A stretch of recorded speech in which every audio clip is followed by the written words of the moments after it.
তো বন্ধুরা আমার ভিডিওটা একটু শেষ পর্যন্ত দেখেন, শেষে আমি দুইটা কথা বলতেছি। ভাত রান্না হইছে? না মা, মাত্র বসাইছি।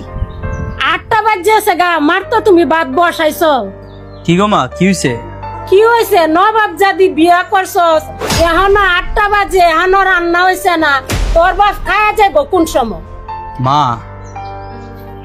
ওই ঘরের বউ দেখা ওরে নবাব জাতি কইলা, আর তোমার মাইয়া প্রতিদিন 12টা বাজে ঘুম থেকে উঠে, তারে তো কিছু কও না।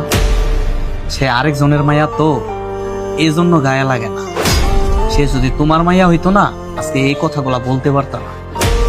শুনো মা, বউরে বউর চোখে না দেখা নিজের মেয়ের চোখে দেখো, দেখবা সংসারে শুধু শান্তি আর শান্তি। তো বন্ধুরা আমার আসলে এটাই বাস্তব যে প্রত্যেকটা মা যদি তার ছেলের বউকে নিজের মেয়ের মতো দেখতো, তাহলে প্রত্যেকটা পরিবারেই সুখী হতো।